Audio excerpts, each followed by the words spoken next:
Hey everybody, the purpose of this video is to discuss the exploration project, which is going to be a project worth a number of points in your final grade. It's a mix of both individual work as well as group work. Let's go through it.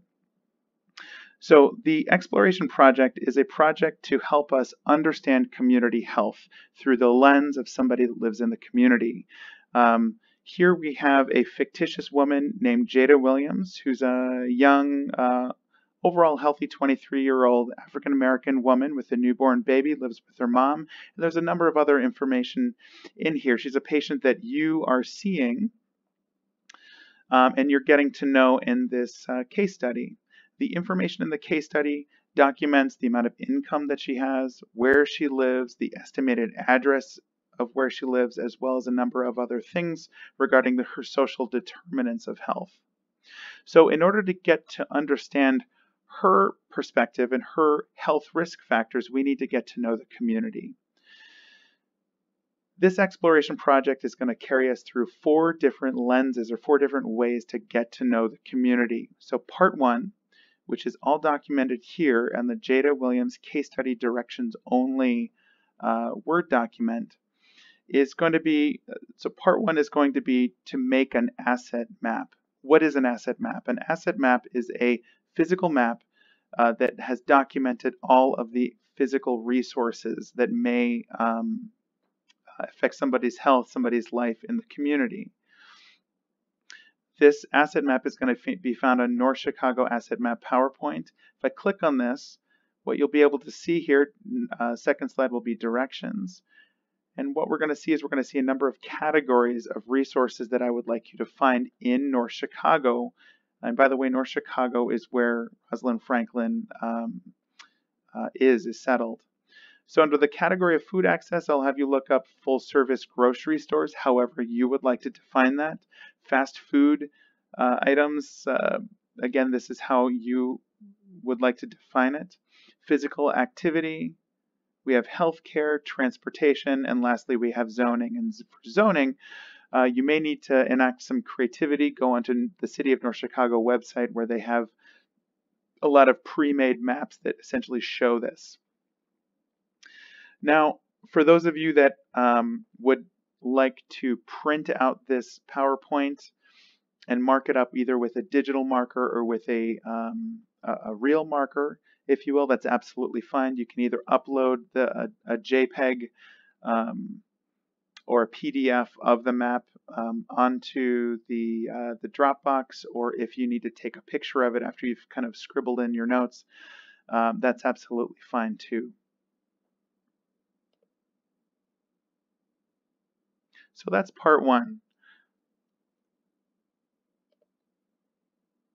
Moving into the directions, the rubric here, it's going to be 1 point per slide, essentially per this rubric, and it's an estimation. It's a best, a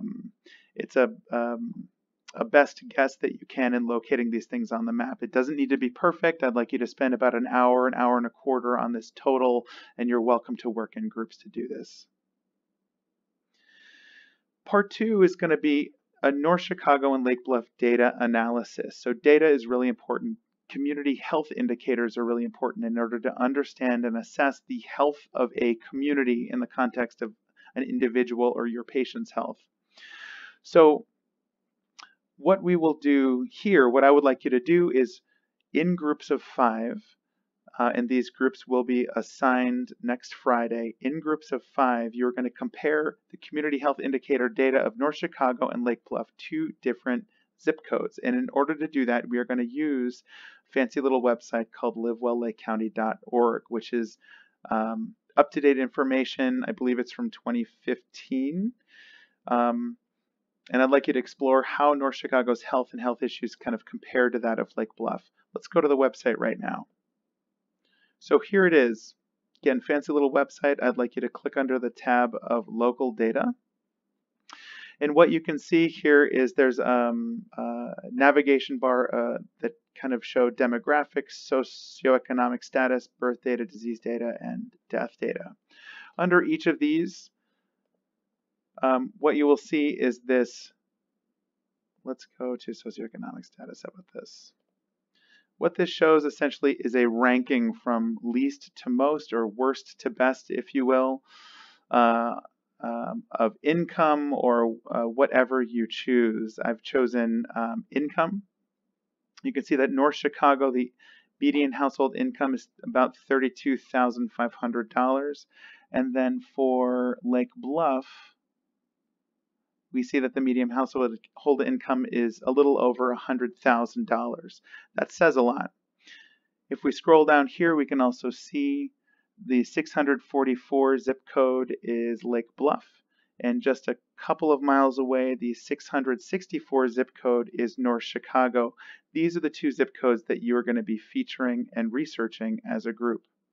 So using all of this information here, and I'd like you to really explore and play with it, as a group, I would like you to identify and compare the top 3 issues confronting each zip code, and then answer the question, what do you feel are the root causes of these issues in the 2 communities? And I'd like you to support this using the data that you actually find as a group. As a group, writing maximum 1-page, 12-point font, a single-spaced Word doc only. Answer this question and upload it into the data analysis question. The rubric is right here. Let's move on to part 3. So the class is going to be divided essentially in half. There are going to be 13 groups of 5 students each. There are going to be 7 groups that will be identified as Group A, and 6 that will be identified as Group B. The purpose of part 3 is to get out of your chair, get out of the school, and essentially explore the community that's around you, explore Jada Williams' community. Group A is going to be a group that is going to drive out to Jada Williams' estimated address, drive around the neighborhood, and get a feel for the place. And again, her estimated address is supplied in the case study report. I'd like you to take note of the health of the sidewalks, green spaces, empty lots, etc., etc., and discuss with your group the walkability and safety for somebody like Jada, who's a young mother with her baby. Secondly, I would like you to use your phone and respectfully, discreetly photograph aspects of her neighborhood, her community that you feel impact her health. This is not going to be people. This is not going to involve people. This is going to involve property or things that you might consider a public health hazard or a public health strength. For example, junky sidewalks, or there could be lack of a crossing lane, or something to that effect. I'd like you to upload these 3 photos onto the photo survey PowerPoint found in D2L. Let's go to that right now so you can see where that is. It's going to be right here. You're going to put all the appropriate information here. You're going to put a title, description, and then your photo.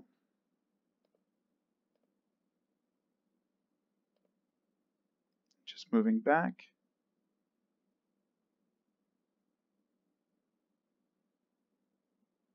And I'd like you to write a brief description of why your group selected these photos and how it links to the socio-ecological model of health.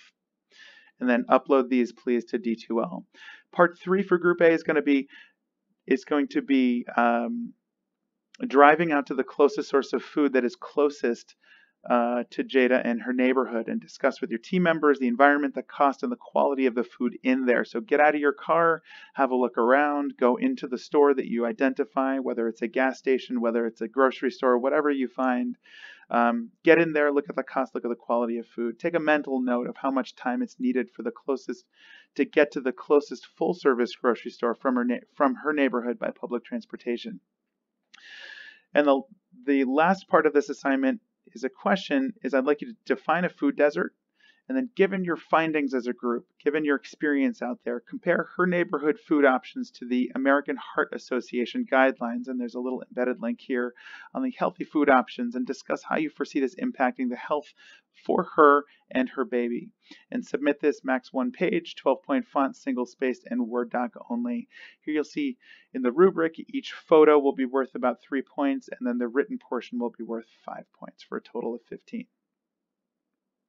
For Group B, this is going to be the public transportation experience. So Mrs. Williams' mother was diagnosed with GERD at the Rosalind Franklin University Health Clinic, which is right next door. And she was told by her RFU provider to pick up omeprazole, quote, or something similar to it from the pharmacy for your upset stomach and take it once a day. And then to follow her doctor up in 3 months for an evaluation of her symptoms. The unique thing about her is that she has no car. She needs to take the PACE bus from the clinic to the Walgreens pharmacy, which is up in Waukegan, which is just above North Chicago, to find her medication. She doesn't have a smartphone or computer access to find the schedule, and your group won't either. You won't have any online access, or I'd like you to at least challenge yourself for that. And the route info and the schedule is provided in the D2L website in order to get up to the pharmacy. So what I'd like you to do is hop on the bus, figure out how to use the PACE bus, and then during your travels, take note of the environment as an outsider. Take note of the presence and the health of the sidewalks, green spaces, empty lots, etc., etc. And check out the walkability. Part 3, as in Group A, I'd like you to use your phone to take associated photographs that you feel impact the public health of residents like Jada and upload them. And then lastly, once you arrive at Walgreens, I'd like you to find and search for the acid reflux medication. I'd like you to note the spectrum of prices and variety of medications that are there that kind of fit the description of what the provider would like. And then as a question that I'd like you to upload into D2L, it's going to be, as a group, define health literacy, and then use this to talk about the healthcare provider's direction, how the healthcare provider's directions are problematic. How could this affect the health outcomes of somebody with poor health literacy or who doesn't speak English as a first language? And then please submit this. The rubric is here. And then lastly, Part 4 is an individual self-reflection, so this is not necessarily group related. And I'd like you to answer the question, how would you tailor your approach to treatment of obesity to Jada and individuals from this community in order to provide realistic care of this population?